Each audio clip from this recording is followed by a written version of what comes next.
Hola, ¿qué tal? Muy buenos días. Qué gusto que nos acompañen en una edición más de México al Día, iniciando la semana.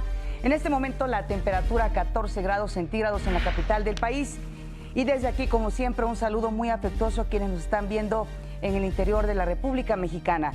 Saludo con gusto, como cada mañana, a mi compañero Omar Cepeda, que ya está de regreso. Omar. Así es, Pati, es un placer saludarte. Muy buenos días, muchas gracias por estar con nosotros esta mañana de lunes.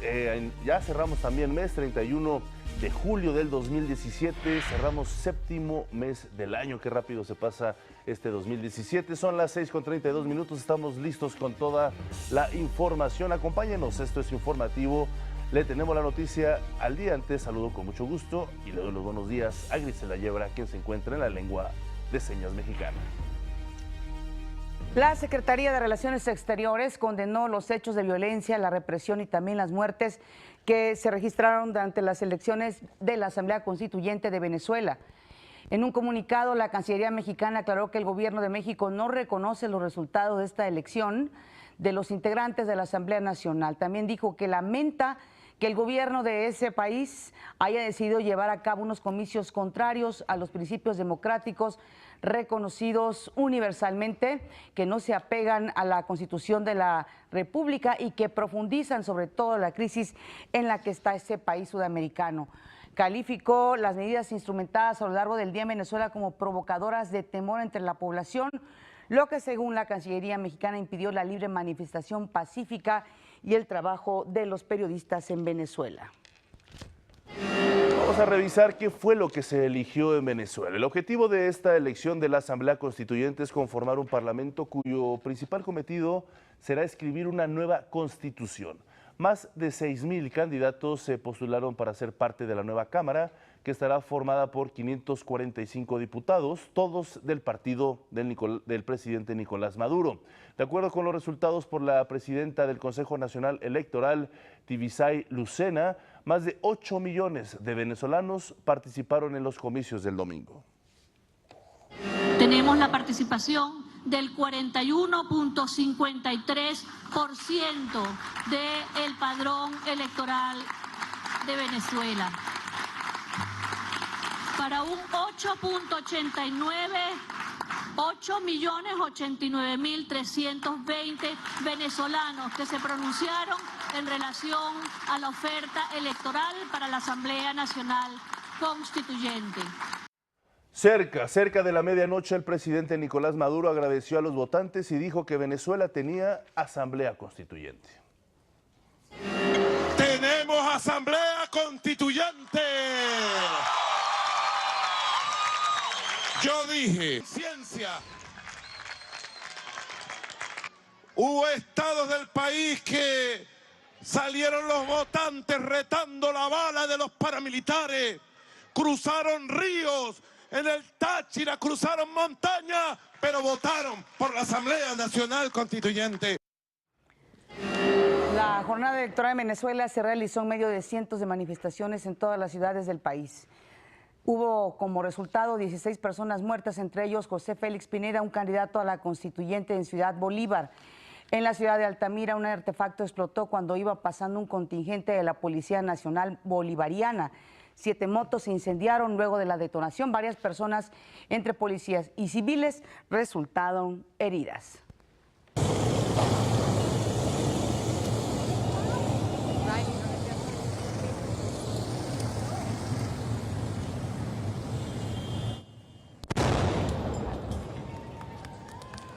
Ahí está justa la imagen del momento en que se registra la explosión. El líder de la oposición venezolana, Enrique Capriles, aseguró que el porcentaje de participación de los venezolanos en esta contienda electoral fue de 12% y no del 41%, como lo aseguró la presidenta del Consejo Nacional Electoral, Tibisay Lucena. Capriles dijo al presidente Maduro que para salvar a Venezuela debe retirar esta Asamblea Nacional Constituyente y llamó a iniciar protestas desde hoy lunes. Lo que usted tiene que hacer en las próximas horas para que nosotros podamos salvar este país, porque Venezuela hay que salvarla, es que usted, frente a lo que ocurrió el día de hoy, usted retire la constituyente, retire ese fraude. ¿Qué dijeron otros países? Bueno, pues sobre esta asamblea constituyente en Venezuela, Argentina, Brasil, Canadá, Chile, Costa Rica, España, Estados Unidos, Perú y Paraguay se sumaron al rechazo que ya había expresado los gobiernos de Colombia, Panamá y México previo a la votación. La embajadora de Estados Unidos en la ONU, Nikki Haley, sostuvo que su país no aceptará un gobierno ilegítimo en la primera reacción oficial de Washington a los comicios, en tanto que el gobierno de España dijo que estudiará junto con sus socios de la Unión Europea y países amigos de la región las medidas adicionales que puedan ser efectivas para promover una restauración de la institucionalidad democrática. Paraguay dijo a través de su Cancillería no reconocerá los resultados porque se trató de un proceso ilegítimo. Brasil condenó la elección y los hechos de violencia que se produjeron y que dejaron más de 10 muertos en la jornada de ayer. Por su parte, el Ministerio de Relaciones Exteriores de Perú convocó el domingo a una reunión de cancilleres en Lima el 8 de agosto para evaluar la situación en Venezuela. Nos enlazamos en este momento con la analista política Vivian Castillo. Hola Vivian, gusto en saludarte siempre y pues para que nos des un balance de lo que ayer se vivió en Venezuela. Muy buenos días desde México. Bueno, muy buenos días Pati, muy buenos días Omar. La verdad es que la situación de ayer en Venezuela fue bastante delicada. 17 personas perdieron la vida durante el proceso electoral, desde la madrugada del domingo hasta horas de la noche. 17 personas perdieron la vida a causa de enfrentamientos entre la Guardia Nacional Bolivariana y manifestantes en contra de la Asamblea Nacional Constituyente convocada por Nicolás Maduro. En medio de unas calles desoladas, además salen estos resultados que no reconocen no solamente muchísimos países, sino tampoco reconocen los propios venezolanos, porque las calles estaban absolutamente desoladas y estas cifras no concuerdan con lo que se vivió en las calles el día de ayer. La oposición además ha llamado a una manifestación el propio día jueves, día de la instalación de la Asamblea Nacional Constituyente, y los propios parlamentarios venezolanos de la Asamblea Nacional han dicho que van a estar dentro del Parlamento porque además es el día de las sesiones ordinarias del Parlamento venezolano. Venezuela se encuentra en este momento en una situación de indefensión, por llamarlo de alguna manera, porque el gobierno ha decidido aislarse y no darle cabida no darle cabida a los pronunciamientos internacionales. De hecho, ayer cuestionó todos los comunicados que salieron desde Costa Rica, desde México, desde Argentina, Uruguay.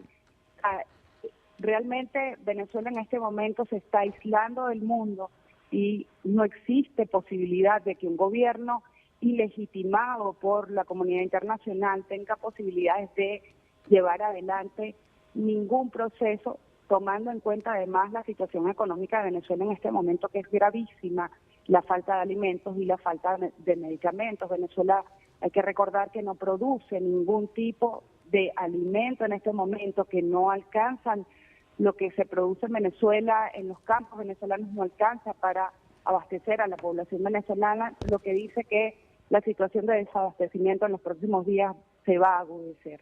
Así es, Vivian, caemos en una especie de limbo institucional porque ahora hacia dónde la gente se va a dirigir, la gente venezolana, por supuesto, ante una asamblea constituyente que no está siendo legitimada por varios países del mundo y, por supuesto, pues más de la mitad de la población venezolana. ¿Qué es lo que sigue? ¿Qué es lo que podemos ver a partir de hoy lunes? Bueno, se va a dar una cosa que hasta ahora en la historia no se ha dado, que es que vamos a tener dos poderes, dos países totalmente distintos. El mundo reconoce a la Asamblea Nacional que está instalada en este momento, la reconoce como el poder y además es el último poder escogido por la votación popular en unas elecciones reconocidas, porque recordemos que estas elecciones no solamente no están reconocidas, sino que estaban sectorizadas, lo que hace que se viole el principio de universalidad, que está en la Constitución venezolana y que además está en los tratados internacionales que ha suscrito Venezuela. Vivian, ¿cómo ves el papel que ha desempeñado México y otras naciones precisamente rechazando los resultados de la constituyente? Para Venezuela es muy importante que dentro de todos estos años de lucha de la oposición venezolana sea la primera vez que realmente se da un apoyo internacional a los desmanes que ha cometido el gobierno venezolano en contra de la población. Por supuesto es muy importante, pero todavía queda ver cómo se puede materializar ese apoyo en el pueblo venezolano, cómo se puede materializar ese apoyo dentro de Venezuela, porque la población venezolana en este momento está muy desprotegida con lo que mencionaba antes, la falta de medicamentos y la falta de alimentos, además con una Guardia Nacional que utiliza las noches para atacar residencias, para violar los espacios de las residencias, dispara contra apartamentos y contra edificios y casas de sectores donde hay sobre todo manifestaciones y jóvenes que manifiestan durante todo el día en contra del gobierno de Nicolás Maduro. Así es, Vivian, pues te mandamos un fuerte abrazo solidario a ti y por supuesto a todos los venezolanos. Mantendremos la comunicación, esto pues continúa y bueno, pues estaremos analizando todos los sucesos minuto a minuto. Muchísimas gracias, Vivian, un fuerte abrazo. Igual para ustedes y bueno, sí, gracias por estar pendientes. El día jueves va a ser un día crucial para Venezuela, es el día de la instalación de la Asamblea Nacional Constituyente y ahí vamos a ver qué sucede realmente.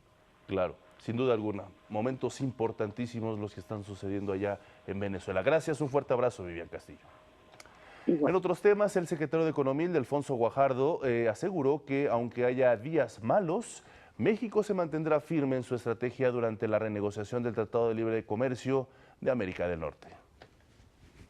Va a ser un proceso importante donde todos tenemos que mantenernos muy seguros, muy firmes, porque va a ser una montaña rusa, habrá días muy buenos, días malos y días peores. Así son las negociaciones. Lo que hay que esperar es el resultado final. Entrevistado luego de encabezar la ceremonia de la feria Pronafim en el Palacio de los Deportes de la Ciudad de México, reiteró que el Telecán ha demostrado ser un tratado excelente para los tres países. No tenemos que preocuparnos de la defensa del tratado en Estados Unidos. Escuchamos todavía alguno que otro discurso retórico, no enfocado en las realidades de NAFTA, pero la realidad es que los norteamericanos que forman parte de esta historia de éxito lo están defendiendo con todo.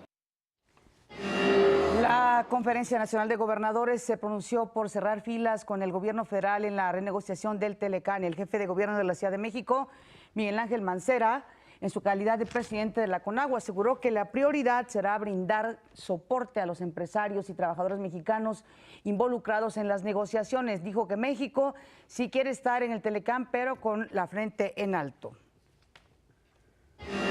El Servicio de Administración Tributaria informó que los ingresos tributarios del país superaron las metas establecidas para el primer semestre del año.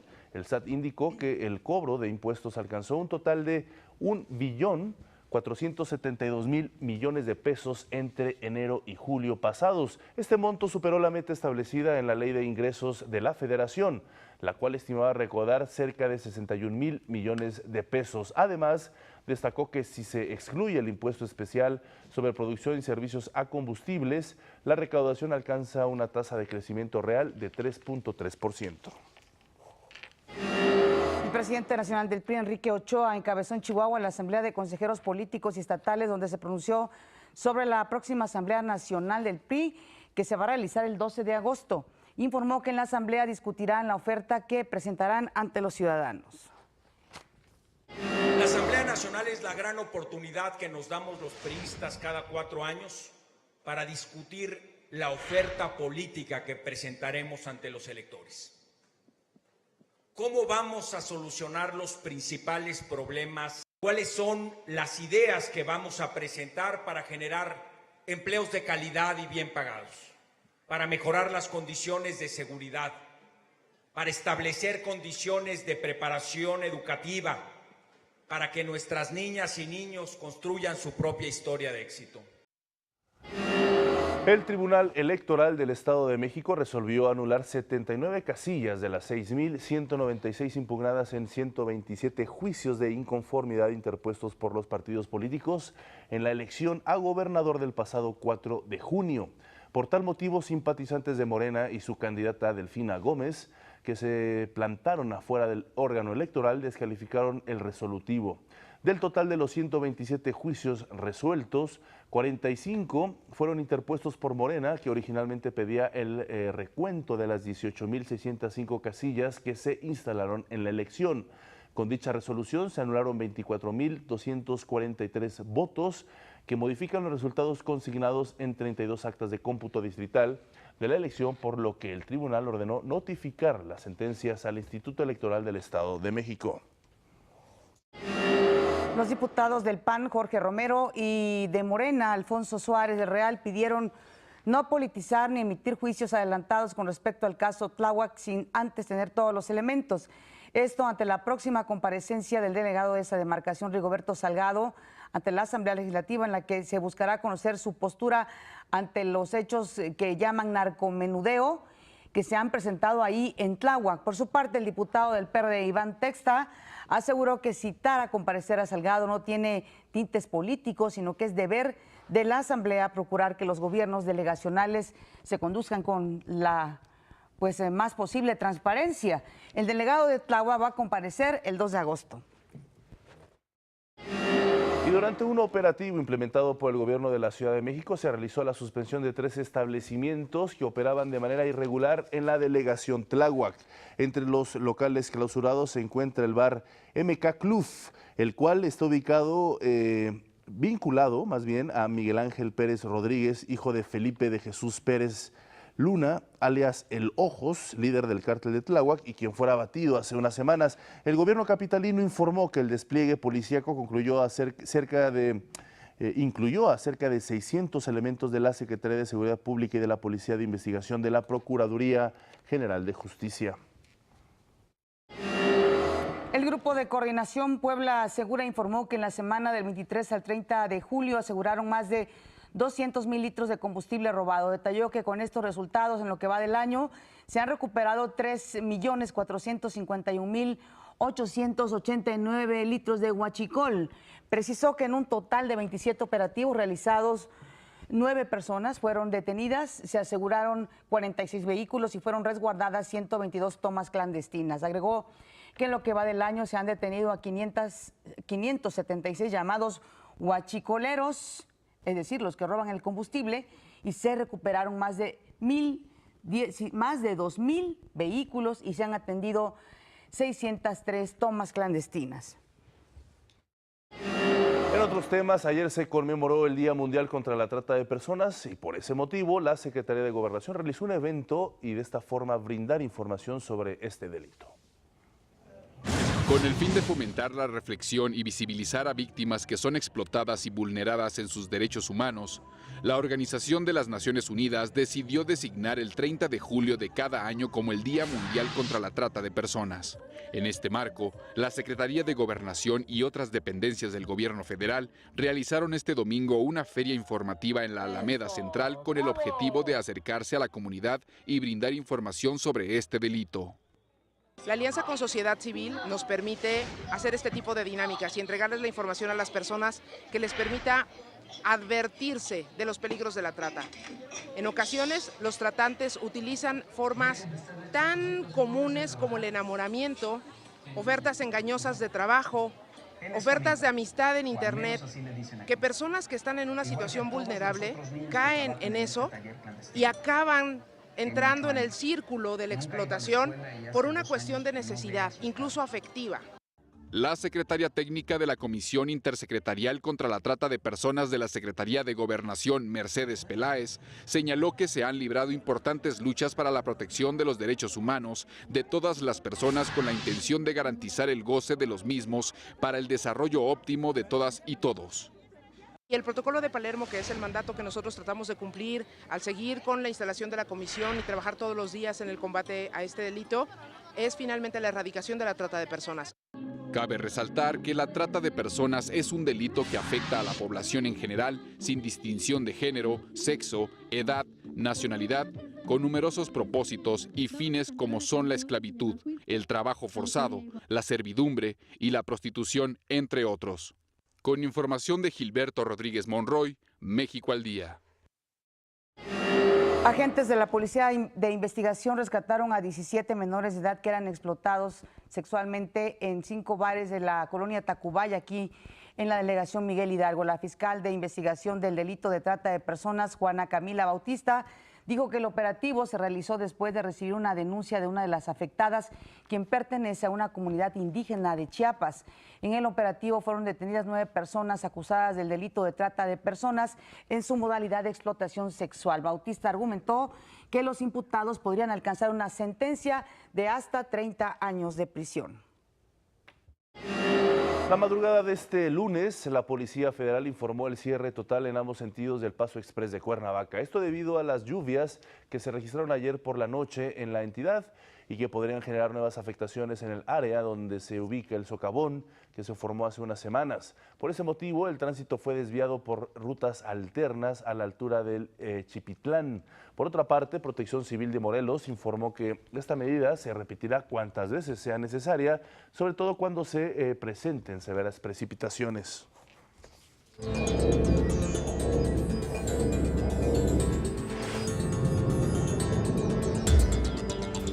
El presidente de Rusia, Vladimir Putin, anunció que 755 trabajadores de la embajada y los consulados de Estados Unidos en Rusia deberán cesar sus actividades a partir del 1 de septiembre. Moscú exigió a Washington igualar su representación en este país a los 443 funcionarios rusos que trabajan en Estados Unidos en respuesta a las últimas sanciones impuestas por Washington por la supuesta injerencia de Rusia en las elecciones de los Estados Unidos. Además, el Ministerio de Exteriores anunció que desde el próximo 1 de agosto, la Embajada de Estados Unidos no podrá utilizar unos almacenes en la capital rusa ni tampoco la mansión de que dispone en una zona elitista de descanso en Moscú.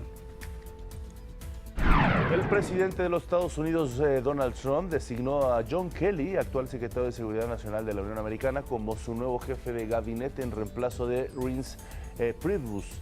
En su cuenta de Twitter, el mandatario confirmó el nombramiento de John Kelly y dijo que es un gran americano. En una entrevista, el mandatario estadounidense dijo que Reince es un buen hombre y que Kelly hará un trabajo fantástico. Añadió que el general Kelly ha sido una estrella y ha hecho un trabajo increíble, hasta el momento respetado por todos.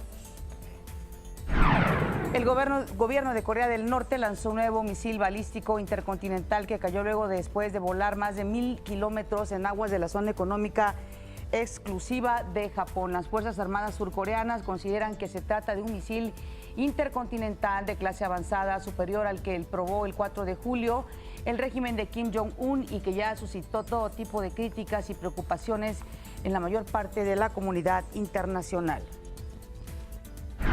En respuesta al lanzamiento del misil de Corea del Norte, el gobierno de Estados Unidos hizo una nueva prueba de su sistema antimisiles THAAD en Alaska. Estados Unidos lanzó un misil balístico de medio alcance sobre el Océano Pacífico. El sistema THAAD, localizado en Kodiak, Alaska, siguió e interceptó este objetivo. Al mismo tiempo, la Unión Americana desplegó 2 bombarderos estratégicos en Corea en respuesta al misil intercontinental lanzado por Pyongyang, por el gobierno de Pyongyang. Al respecto, la embajadora estadounidense ante la ONU, Nikki Haley, llamó a China a intervenir y a Corea del Sur y Japón a aumentar la presión a Corea del Norte. Aseguró que no se trataba de un problema únicamente de Washington. En Alemania, un tiroteo en un bar de la ciudad de Constanza dejó 2 muertos y 3 heridos. El fiscal de la ciudad dijo que el autor del tiroteo era un iraquí de 34 años que había llegado en 1991 a Alemania.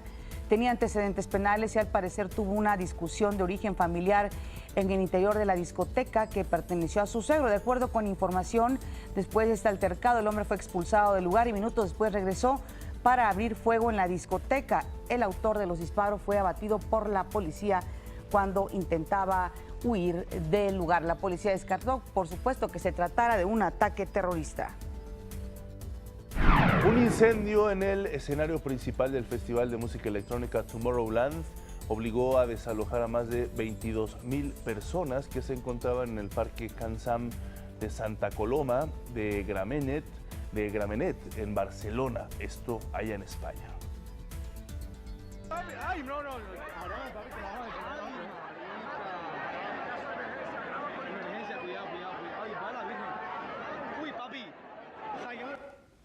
Por supuesto, al lugar llegaron los servicios de emergencia para sofocar el incendio. De acuerdo con la empresa que organiza el festival, el origen del incendio fue una falla eléctrica en el escenario. Las autoridades informaron también que solo hubo algunas personas con heridas leves. El ministro de Petróleo de Pakistán, Shahid Khan, fue designado como primer ministro interino por Nawaz Sharif. El expresidente de Pakistán, Sharif, quien fue destituido hace unos días por la Corte Suprema, advirtió que Shahid Khan solamente será primer ministro mientras su hermano Shahbaz Sharif, a quien designó como su sucesor político, pueda presentarse en las elecciones. Gracias a quienes nos acompañaron esta primera media hora. Nosotros vamos a nuestro primer resumen y regresamos con más información.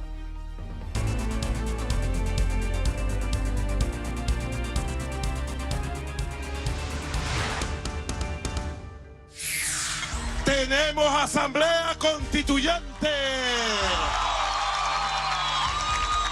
Yo dije, ciencia.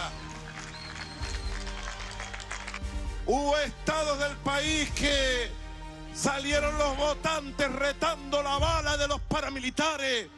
En medio de protestas se llevó a cabo la elección a la Asamblea Constituyente de Venezuela, impulsada por Nicolás Maduro. El gobierno mexicano anuncia que desconoce los resultados de la votación y condenó los hechos de violencia. La oposición venezolana exige al presidente Nicolás Maduro que retire la constituyente y llamó a protestas este día. Todos tenemos que mantenernos muy seguros, muy firmes, porque va a ser una montaña rusa. Habrá días muy buenos, días malos y días peores. Afirma el secretario de Economía, Ildefonso Guajardo, que México se mantendrá firme en su estrategia de renegociación del Tratado de Libre Comercio de América del Norte. Vladimir Putin responde a Donald Trump y ordena la salida de 755 diplomáticos estadounidenses. Más adelante, la Orquesta Sinfónica Infantil de México prepara su gira número 26 por 4 estados del país. Chivas y Cruz Azul empatan, mientras que América gana en la jornada 2 de la Liga MX.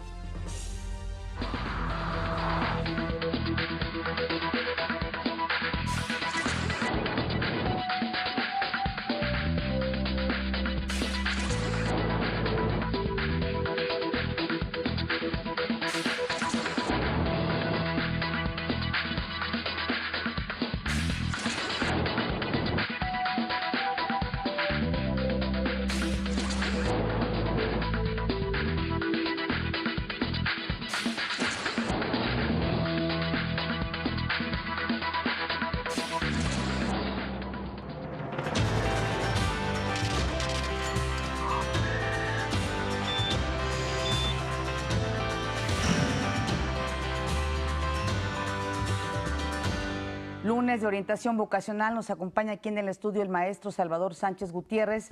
Él es director de Ingeniería de la UVM, Campus Coyoacán, y nos va a hablar del uso de simuladores como una herramienta precisamente en la enseñanza de la ingeniería. Pues hay que estar ahora sí que al día en cuestiones tecnológicas y sobre todo en la educación, maestro. Y sobre todo en ingeniería. Muy buenos días. Muchas gracias por la invitación.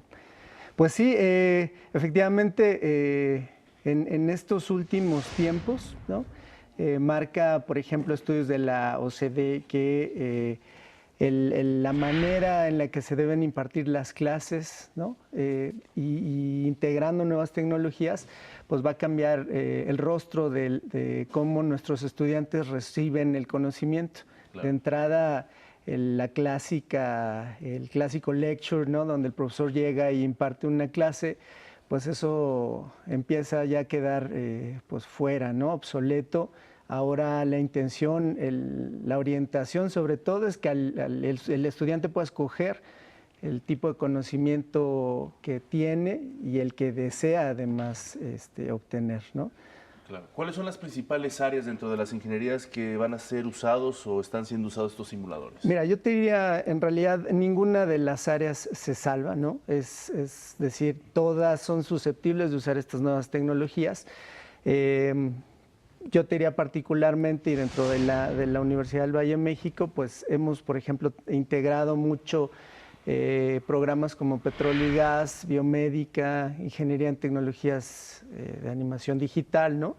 Que nos permiten, estas nuevas tecnologías de realidad aumentada, pues nos permiten llevar al alumno, por ejemplo, en el caso de petróleo y gas, llevarlo a un pozo de perforación sin que físicamente estemos ahí, ¿no? Biomédica, por ejemplo, nos permite otra vez el uso de realidades aumentadas, de capturas de movimiento, nos permite que el muchacho pueda hacer estudios de movimiento sin tener que, pues, desbaratar un cuerpo humano, ¿no? Claro. Puede hacer un análisis completo de un sistema óseo. ¿Y será lo mismo? Fíjate que justo esa es una de las ventajas, ¿no? Cada vez más el desarrollo te permite acercarte a pronosticar de manera más certera la realidad. Claro. ¿No? Y con esto supongo que este tipo de tecnologías posiciona a México, a las instituciones mexicanas educativas, por supuesto, en una competencia a nivel mundial. Por supuesto. Mira, tenemos, digo, es de dominio público que no nos ha ido muy bien en los últimos exámenes de los que aplica la OCDE. Poquito más de la mitad de nuestros estudiantes pues no aprueba o tienen un rezago más o menos de 2 años en el estudio de las matemáticas, por ejemplo, y el aplicar estas nuevas tecnologías pues nos puede ayudar sí a aumentar o a subsanar ese rezago que tenemos, ¿no? En áreas de ciencias y de matemáticas. Como has dicho, maestro, no nos ha favorecido la calificación en la OCDE, pero los ingenieros mexicanos tienen mucho prestigio a nivel internacional. Por supuesto, yo te diría, en los últimos 5 años, muchas y grandes empresas han traído centros de diseño, ¿no? Porque finalmente nuestros ingenieros pues dominan la técnica y pues pueden competir a nivel internacional con países pues de primer mundo, ¿no? Claro. Así es. El perfil de los estudiantes que se encuentran estudiando este tipo de ingenierías y acuden a este aprendizaje por simuladores, ¿necesitan alguna característica especial o todo lo pueden dominar? Fíjate con la que práctica? eso es justamente la ventaja, ¿no? Creo que en realidad se trata de adaptar. Las nuevas generaciones, pues son generaciones, yo diría, multidisciplinarias, son capaces de escuchar música al mismo tiempo que están tomando una clase en línea y al mismo tiempo que están leyendo. Entonces, en realidad se trata de adaptar a la forma de aprendizaje de las nuevas generaciones. Yo te diría, en lo absoluto, lo único que se necesita es tener pues muchas ganas de aprender y adaptarse, ¿no? Sí, que eso es fácil. Y además sabemos que la UM es una institución que cada día está creciendo más, está llevando pues las mejores herramientas para los estudiantes en este país, maestro. Somos la universidad privada pues, más grande de México. El compromiso y el modelo educativo de la Universidad del Valle de México pues integra sobre todo siempre el uso y en especial el uso de las tecnologías. En este caso, pues tecnologías como simuladores, como el uso de realidad aumentada para poder llevar de mejor manera el conocimiento a los alumnos. Muy bien, muchísimas gracias por estar con nosotros, maestro Salvador Sánchez Gutiérrez de la Universidad del Valle de México. Muchas y poder gracias. pues hablar de estas nuevas tecnologías que al rato pues igual y son aplicadas incluso hasta para las licenciaturas en otras áreas de, bueno, también es aprendizaje humanista. Bueno, muchísimas gracias por estar con nosotros y compartirnos esta excelente innovación. Muchas gracias por la invitación. Gracias. Y en otros asuntos, el presidente Enrique Peña Nieto encabezó la ceremonia de graduación de cadetes de la heroica Escuela Naval Militar. En 5 años se ha cambiado el rostro de la economía en México. Esto lo aseguró el presidente Enrique Peña Nieto. Puso como ejemplo los sectores energético, de telecomunicaciones y financiero. Ahora las empresas pueden competir mejor, invertir con mayor seguridad y generar más empleos. De hecho, gracias al esfuerzo de los sectores de la sociedad, estamos cerca de lograr por primera vez en la historia la creación de 3 millones de empleos en un solo sexenio. Son resultados que deben llenarnos de satisfacción. El jefe del Ejecutivo afirmó que se sentaron las bases sobre las que se erigirá un México moderno y exitoso, pero reconoció que la tarea aún no ha terminado. El cambio debe llegar a cada entidad, a cada municipio. Debemos desterrar de México la violencia, la desigualdad y la injusticia, para dar paso a un país de paz, equidad y legalidad. Al encabezar la ceremonia de graduación de 169 cadetes de la Heroica Escuela Naval Militar, el presidente Enrique Peña Nieto se refirió al nuevo modelo educativo. Dijo que ha transformado la enseñanza en todos los niveles. Hoy está en marcha un nuevo modelo educativo que ha venido a transformar la enseñanza en todos los niveles. Su objetivo principal es dotar de herramientas a las nuevas generaciones para que estén mejor preparadas y puedan desarrollar todo su potencial. Al respecto, el secretario de Marina, Vidal Francisco Soberón Sanz, aseguró que la educación es la herramienta más importante para que los jóvenes triunfen. En las Fuerzas Armadas Mexicanas tenemos claro que la juventud representa nuestro capital más valioso como nación. Por ello, dirigimos nuestro mayor esfuerzo a la formación de jóvenes con vocación de servicio a través de nuestros planteles educativos. Destacó que los recién graduados poseen el temple y fortaleza que se requiere para dar todo por México. Para México al Día, Flor Hurtado. Vamos a las breves del país.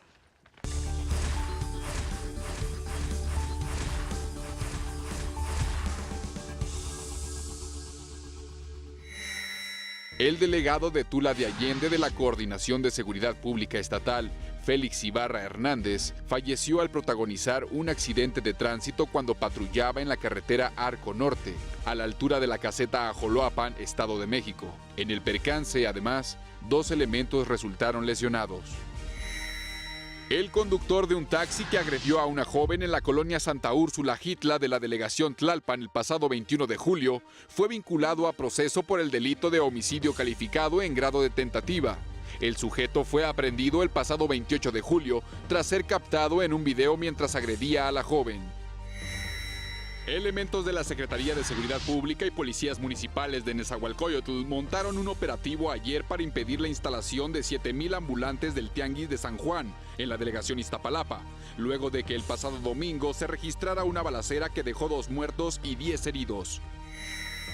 4 personas murieron durante un enfrentamiento entre presuntos huachicoleros en San Lorenzo, Teotipilco, Puebla. En el lugar, los elementos de la policía municipal encontraron el cuerpo de los 4 delincuentes fallecidos, además de un joven de 17 años con vida, quien fue trasladado a un hospital de la zona.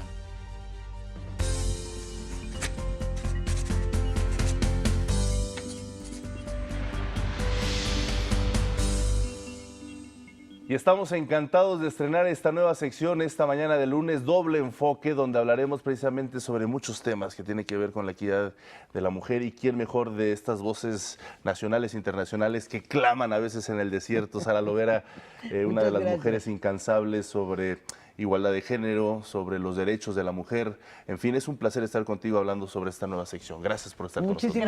Muchísimas gracias. De vuelta en casa un poco. Siempre ha sido tu casa. Sí, muchas gracias.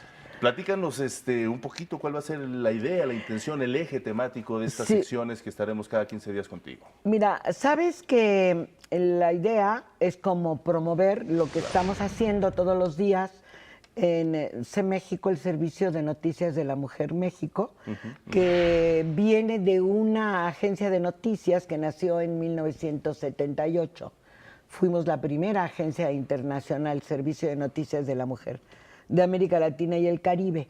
Hacemos un trabajo cotidiano, tenemos un portal que quizá es el único espacio especializado en la condición social de las mujeres, pero les voy a decir, más allá de los compromisos particulares o feministas, intentando hacer periodismo. Quiere decir plural, abarcativo, a propósito de todo, nacional e internacional, y tenemos 14 o 16 corresponsales en América Latina y somos como 10 entre el equipo y las corresponsales en México. Y además cooperamos con otros portales, ¿verdad, Pati? Claro, sí, por supuesto. Estamos interconectadas, querida Sara. Sara, sabemos, ya hacía la introducción Omar, de tu amplísima trayectoria en la lucha de género en este país. ¿Y cuál es tu sentimiento actualmente? ¿Cómo ves esta lucha? Porque a veces de repente las que estamos en esto sentimos que damos muchos pasos, pero de repente vienen cosas que nos preocupan o que nos siguen preocupando siempre. Sí, yo creo que revertir, y lo hablábamos un poco fuera de pantalla, revertir 5 o 6 mil años de historia es complejo. Uno de los temas que yo quería tratar hoy, por ejemplo, es de las alertas de género, que se han visto alertas de la violencia de género, que se llama, y que se han declarado desde la Secretaría de Gobernación en 11 estados de la República. En este momento, el día de hoy, nos vamos a adelantar, Pati, estará el gobierno de Sonora discutiendo en Gobernación cómo van estos pasos después de que hace un poco más de un año pidieron que se declarara la alerta de género. Y digo que es a propósito de tu pregunta, porque el jueves pasado la gobernadora firmó un convenio con todo su gabinete para reforzar, ¿qué? Acciones globales. La alerta de género se debe declarar solo en un espacio de emergencia, de acuerdo con la ley, donde se detectó un crecimiento de la violencia contra las mujeres y hay condiciones locales que favorecen. Culhuacán, por ejemplo, que lo tenemos muy cerca, ha sido terrible, es uno de los municipios de la alerta de género en el Estado de México. Entonces lo pidieron para Cajeme, donde, por cierto, hay un crecimiento de otro tipo de violencia. Bueno, lo que hizo la gobernadora fue hacer acciones globales. Puso a operar a través del diálogo lo que se llama el Sistema Estatal de Prevención, Atención y Erradicación de la Violencia. Me parece que es un experimento interesante. Yo diría que no le declararán la alerta de violencia de género a Cajeme, sino que más bien van a estar supervisando lo que la gobernadora está ofreciendo de hacer acciones conjuntas. Y cuando tú ves lo que dijo el grupo de trabajo en Sonora, lo puedes ver en todos los demás estados de la República. El tema es que los jueces no entienden, que los ministerios públicos no entienden, que la población no entiende, porque otra vez revertir 6,000 años de historia para entender dónde estamos paradas las mujeres, es decir, hemos avanzado tremendamente en legislación, pero seguimos viviendo la parte ideológica, lo que se piensa de nosotras. Nos tratan como en el siglo XIX y todavía el asesinato de las mujeres es porque, como hacen algunos periódicos en sus cabezas, porque la señora se negó a hacer de comer. Claro. Es así de terrible, ¿no? Sí, sí, sí. Claro. Ahora, supongo que esta radiografía que se está planteando en distintos estados de la República también tiene que ver con usos y costumbres, con realidades históricas de la mujer, pero que también genera un trabajo especializado por región, ¿no? Ante un país tan grande y tan extenso como México. Sí, yo creo que el ejercicio de las alertas de género que le tienen miedo los gobernadores ha permitido movilizar el tema y mirarlo. Y por lo tanto, hacer diagnósticos. Una de las cosas que se va a hacer en Sonora, que se tiene que hacer en todo el país, es el banco de datos, para poder determinar. En efecto, este mapa que presentó hace unos días el Senado, el georreferencial, que es a lo que te refieres, Omar, sí dice que hay diferencias por regiones. Pero no solo, hay actividades. Mira, hay un descubrimiento que es tremendo, como que hay mayor cantidad de violencia contra las mujeres en las zonas cañeras. No sé por qué. No lo saben, no lo han todavía investigado. Sí, sí se sabe. ¿O por consumo de alcohol o qué será? No. Es muy fuerte el trabajo tirando la caña. Los hombres son muy autoritarios y las relaciones familiares son históricamente difíciles. Y así hay otras zonas, por razones muy distintas. Tendríamos que aceptar que la violencia contra las mujeres es en todo el país, en todos los niveles económicos, Claro. con todos los hombres que van a la universidad. Entre la sociedad que no se comprende. Dice la ley que la violencia feminicida es una violencia consentida por la sociedad, porque a las mujeres hay que corregirlas, no importa la edad ni la actividad. Claro, claro, Yo no sé por qué tú, Pati, siempre te vistes de rojo y negro, algo te van a buscar, ¿me explico? No sé si me explico. Y te dicen, y bueno, ¿y cómo tú transgredes estas reglas si ya eres una mujer mayor? Claro. No deberías tener aspiraciones. Y luego yo les digo, miren lo que hacen de maravilla las maquillistas en la televisión educativa. Claro. Pero a mi edad hay muchas mujeres fuera de los círculos y los circuitos del trabajo. A tu edad, a mi edad, Sara. Bueno, tú dirás, ¿tú me llevas algunos años no. o estás diciéndole al público que yo te llevo como 15? No, pero me refiero que es una cuestión de mucha desigualdad, ¿no? De desdén por la edad. Te decía que leí ayer en El País un artículo, Omar, muy interesante, porque una cineasta hizo ahí un guión sobre las 50 primaveras, y es una cineasta española, que no recuerdo, o guionista española, pero te habla de todo este desdén que hay por la edad, hombres y mujeres, pero especialmente y marcadamente con nosotras. Bueno, mira, tú te has dado cuenta cómo se eligen a las personas que están en pantalla, para no hablar de ninguna televisora. Sí. Bueno, eso está desapareciendo, Pati. Por fortuna. Por fortuna. Hay mujeres profesionales como tú que están en muchas televisiones internacionales, casi de mi edad. Claro. Y fíjate, estoy hablando que te llevo como 15 años. Y está desapareciendo porque el ciclo de vida que cambió de las mujeres en el siglo XX, las mujeres tuvimos menos hijos. Nos están manteniendo activas hasta más allá de los 60. Y no somos iguales. Nuestras abuelitas a los 60 años eran mujeres totalmente viejitas. Y abre tu ropero, abuelita, Claro. y el pelo. Y totalmente desechables, Y totalmente desechables. Sí han cambiado, pero sigue habiendo prejuicios. Volvemos al tema, Omar. Es un tema ideológico. Claro. Hacía Omar una broma hace rato que tiene que ver con lo que uno piensa, ¿no? Entonces, de esto vamos a hablar en Doble Enfoque con las noticias de ese México que hoy trajimos. El caso de Sonora, ¿no? El caso de Sonora. Pues darle seguimiento, eso sucede hoy, ¿no? Claro. Va a hacer una presentación la gobernadora Pavlovich.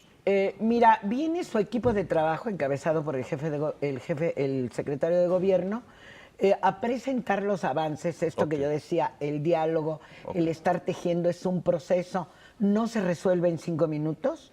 Claro. Tiene que haber muchas cosas, capacitación, los centros de justicia, hablar con los jueces para bajarle a la violencia contra las mujeres. Y bajarle el miedo a los gobernadores de declararle las alertas de género.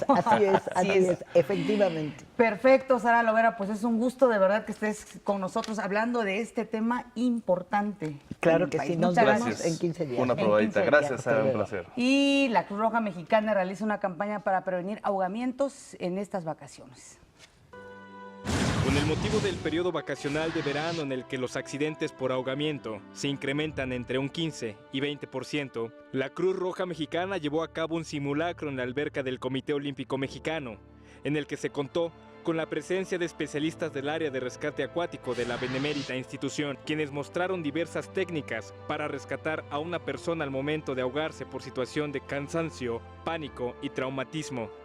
Durante el simulacro se describió la técnica adecuada para evitar el fallecimiento de la víctima, los pasos a seguir para activar los servicios de emergencia y la aplicación de los primeros auxilios. Entre las medidas de seguridad que se deben tomar en cuenta para disminuir los riesgos por accidentes y ahogamientos son: nunca nadar solo, siempre acompañado por alguien; no nadar después de haber ingerido alimentos; evitar correr, saltar o jugar alrededor de la alberca. No jugar de manera violenta mientras estás en el agua o nadando. Y nunca tirarse clavados donde no se conoce la profundidad, entre otros. En México, según datos del Secretariado Técnico del Consejo Nacional para la Prevención de Accidentes, los ahogamientos son la segunda causa de mortalidad por accidentes, después de la causada por los accidentes de tránsito. Con información de Gilberto Rodríguez Monroy, México al Día.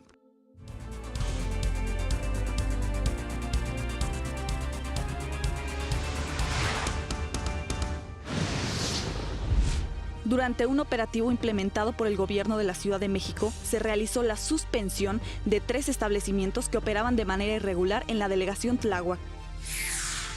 Rescatan a 17 menores de edad que eran explotadas sexualmente en 5 bares de la colonia Tacubaya en la delegación Miguel Hidalgo. El Grupo de Coordinación Puebla Segura informó que en la semana del 23 al 30 de julio aseguraron más de 200,000 litros de combustible robado. En México al Día, Vivian Castillo, analista en política, nos habló sobre los hechos ocurridos en Venezuela el fin de semana. Desde la madrugada del domingo hasta horas de la noche, 17 personas perdieron la vida a causa de enfrentamientos entre la Guardia Nacional Bolivariana y manifestantes en contra de la Asamblea Nacional Constituyente convocada por Nicolás Maduro. La oposición además ha llamado a una manifestación el propio día jueves, día de la instalación de la Asamblea Nacional Constituyente. En el mundo, en Alemania, un tiroteo en un bar de la ciudad de Constanza dejó 2 muertos y 3 heridos. Más adelante, las búsquedas en Google podrían ayudar a mejorar el monitoreo de enfermedades en todo el mundo. Y en los deportes, el piloto de Ferrari, Sebastián Vettel, gana el Gran Premio de Hungría.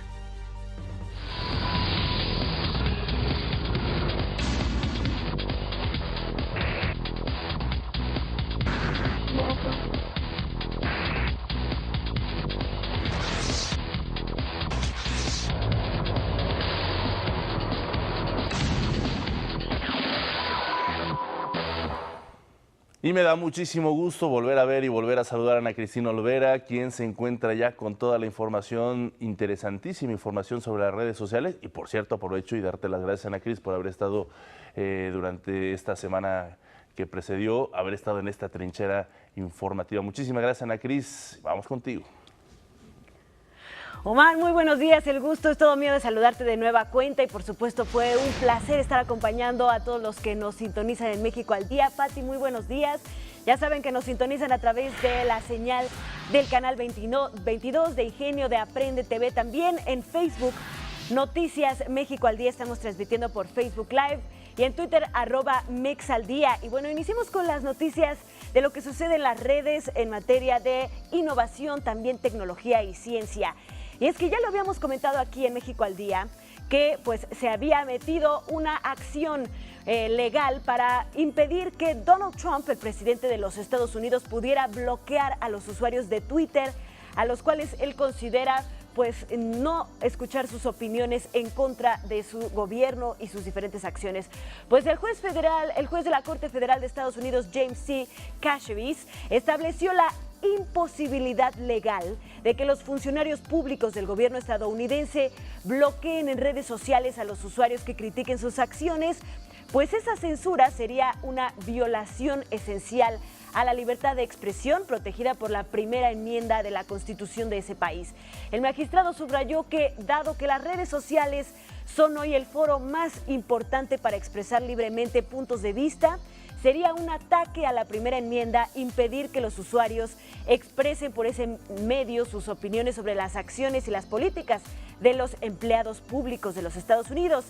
Y es que desde que Donald Trump asumió la presidencia de su país, pues comenzó a bloquear a los usuarios de Twitter que lo criticaban y en consecuencia el Instituto a favor de la primera enmienda de la Universidad de Columbia demandó al presidente en nombre de los usuarios que han sido bloqueados, provocando un amplio debate sobre el tema. Pero Trump no es el único funcionario que bloquea a sus críticos, pues hay otros empleados públicos que hacen lo mismo en Twitter y también en Facebook.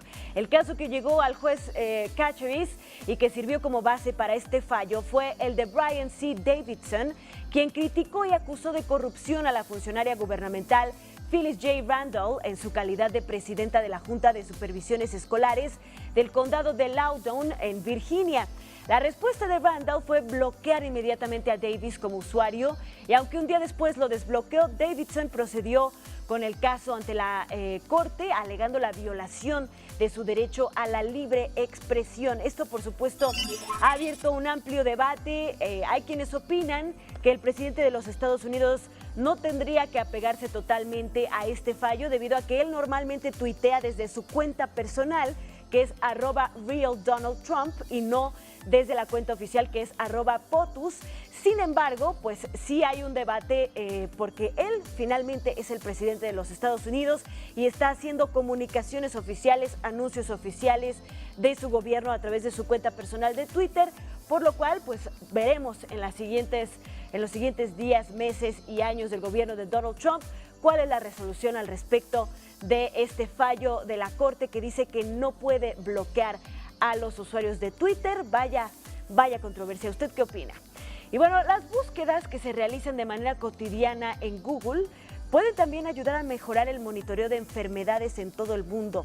Es así que por medio de Argo, que es autorregresión con consultas de búsqueda en Google, una especialista de la Universidad de Harvard logró desarrollar una herramienta analítica que combina los algoritmos de Google con información clínica gubernamental para realizar un rastreo rápido y preciso de epidemias. Gracias a este método, el científico logró rastrear con exactitud y rapidez la fiebre del dengue en países como México, Brasil, Tailandia, Singapur y Taiwán. La investigación Avances en el uso de las búsquedas por Internet para rastrear el dengue, que fue publicada en la revista PLOS Computational Biology, indicó que esta herramienta podía monitorear el padecimiento casi en tiempo real gracias a la integración con Google Trends. Por medio de Trends, los científicos realizaron un seguimiento de las 10 principales búsquedas relacionadas con el dengue que fueron realizadas por personas de cada uno de los países mencionados y que recopilaron datos históricos de las agencias gubernamentales de salud. De esta forma, los investigadores encontraron que su técnica produjo estimaciones mucho más precisas que otros métodos utilizados en otras regiones. Así es como la información que compartimos sin darnos cuenta a través de Internet cuando hacemos búsquedas, cuando le damos me gusta a diferentes publicaciones de medios o de personas que son nuestras amigas, pues hace que podamos tener datos sin precedentes para seguir, por ejemplo, enfermedades. Esto también, por supuesto, causa controversia porque los datos también pueden ser utilizados para otros fines, como por ejemplo la venta de productos o para acabar con la privacidad de las personas. En este caso, se logró realizar un rastreo sin precedentes del dengue por este investigador de la Universidad de Harvard.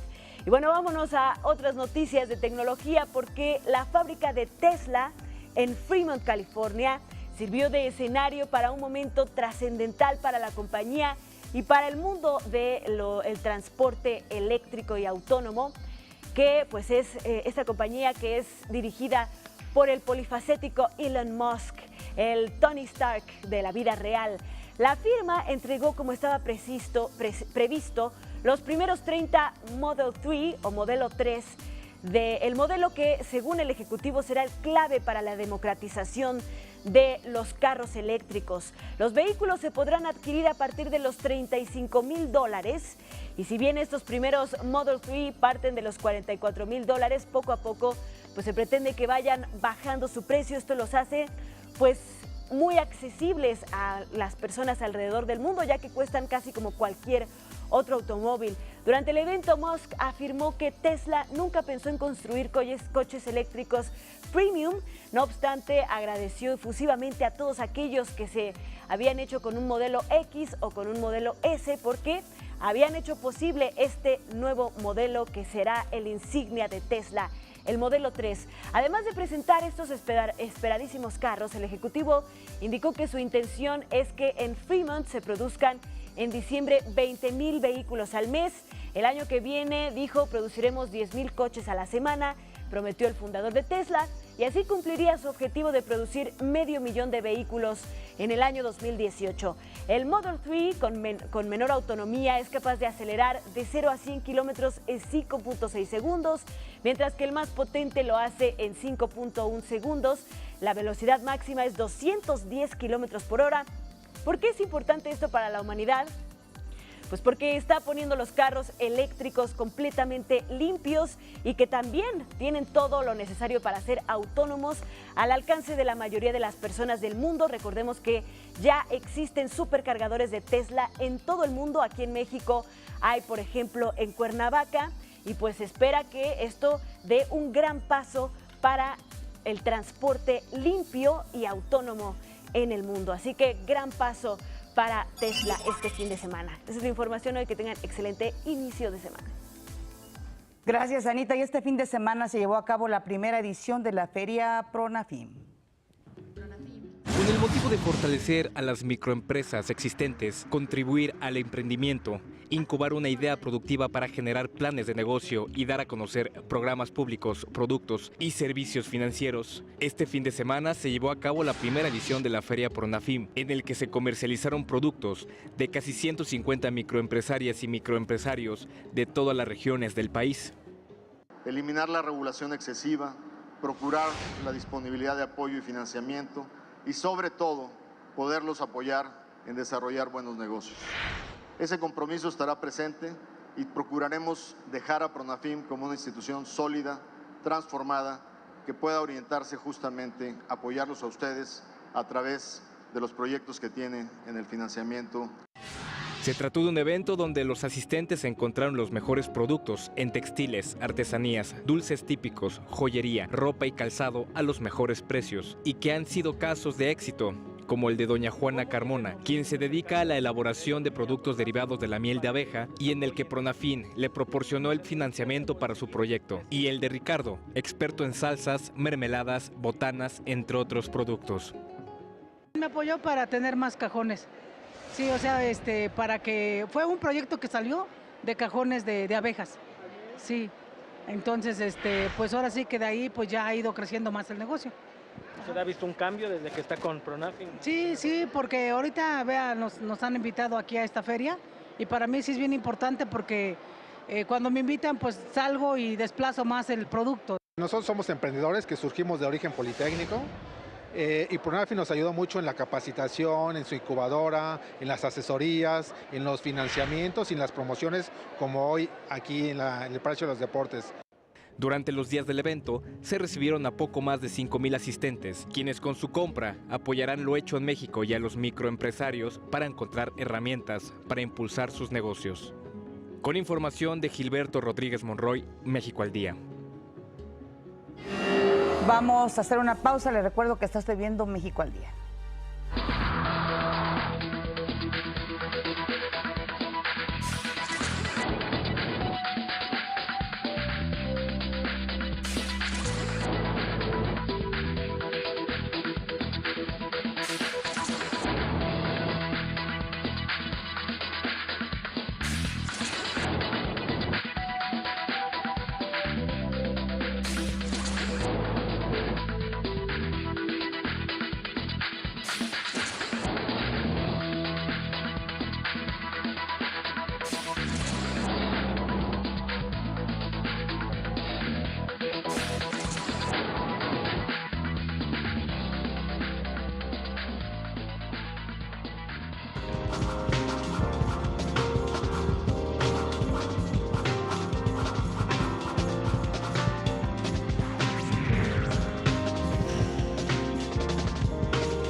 El Museo Nacional de San Carlos se suma a las actividades del Festival Foto México con una muestra integrada por óleos, dibujos y fotografías sobre el arte mexicano revolucionario. La exposición incluye retratos, artistas plásticos, escritores, músicos, científicos y políticos que se vincularon a la Revolución Mexicana y a la cruzada cultural encabezada por José Vasconcelos en 1921.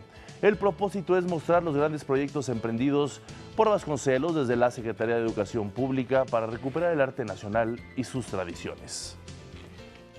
Un tributo a aquellos como Vasconcelos y como Álvaro Obregón, que van a ser el conducto que nos va a llevar a una revolución cultural de la que todos tenemos cuenta con personajes como el Dr. Atl, como Diego Rivera, como Montenegro.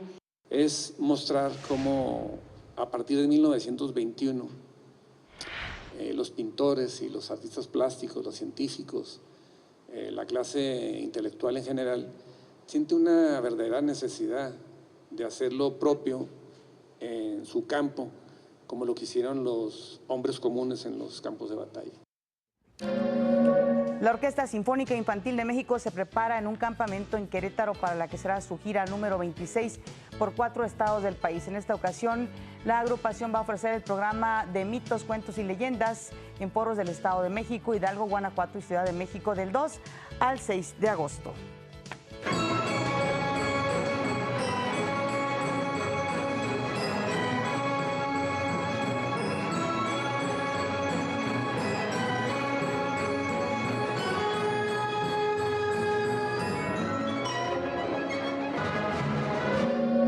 El historietista mexicano Ángel Mora, creador del cómic Chanoc, Aventuras de Mar y Selva, murió a los 92 años por complicaciones de una caída que sufrió en su casa de Cocoyoc, allá en el estado de Morelos. Mora creó a Chanoc, cuyo significado es hombre rojo en maya, en 1959 a partir de guiones de Martín Lucenay. En la década de 1970 dejó el famoso cómic para realizar la serie Alma Grande y El Payo, que como el primero fueron llevados también al cine.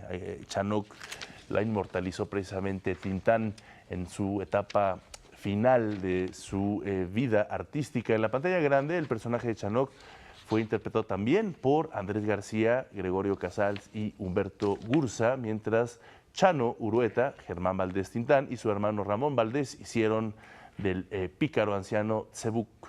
Así es, sí, te iba a recordar ese nombre. En la estación Zapata de la línea 12 del sistema de transporte colectivo Metro se exhibe el museo emblemático de la caricatura mexicana. Moneros como Helio Flores, Ahumada, El Fisgón, Gabriel Vargas, Magú y el Chango Cabral, entre otros, forman parte de la recién inaugurada galería. Y en Canadá, el grupo Intocable realizó por primera vez un concierto en este país, y es que en la era de Trump, bandas como esta comienzan a descubrir en este país un nuevo mercado. Gracias a toda la comunidad mexicana que radica por acá. ¿Dónde está la gente mexicana? Miles de mexicanos abarrotaron Dundas Square, la plaza pública más icónica de Toronto. Todos y cada uno querían ver por primera vez en Canadá a una de las bandas más importantes de la música norteña y Tex-Mex. Pero me fascina Intocable. ¿Ya están aquí? Entonces tengo que estar aquí. ¿Ya? Estamos esperando desde las 10 de la mañana aquí, ya cansados, pero ya llegó la hora. Fascinada, recordando mi adolescencia con las canciones favoritas de Fuerte No Soy, El Perdedor. La espera valió la pena.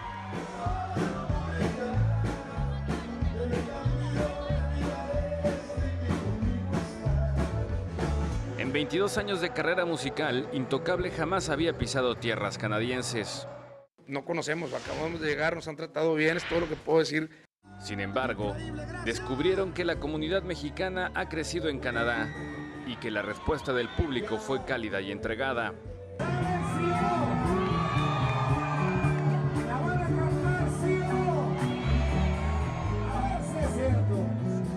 Durante 1 hora y media, Intocable tocó sus éxitos haciendo bailar al público y recordándole sus orígenes. Hay mucha gente que a lo mejor no ha ido a su país en años y nosotros poder venir y traerles un pedacito a lo mejor de su tierra, de alguna forma, ¿no? Es increíble y es algo bonito, es algo que nos hace sentir bien también.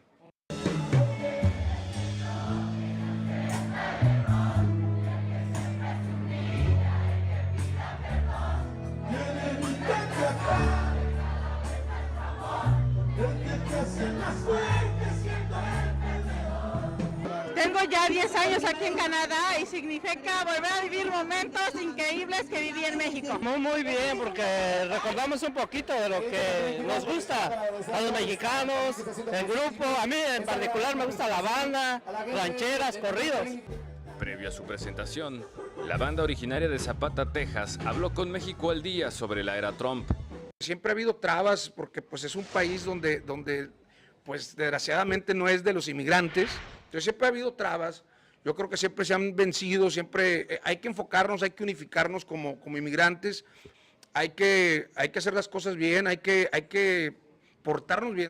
El concierto de Intocable fue gratuito gracias al empresario de Alberto Aguilar y el apoyo del Consulado de México en Toronto y ProMéxico. Para México al Día desde Canadá, Gabriel Ramírez Pérez.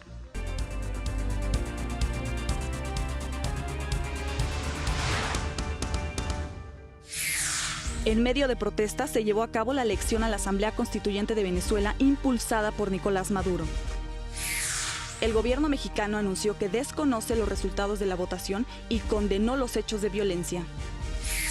El Tribunal Electoral del Estado de México anunció que anuló 79 casillas de las 6.196 impugnadas en 127 juicios de inconformidad.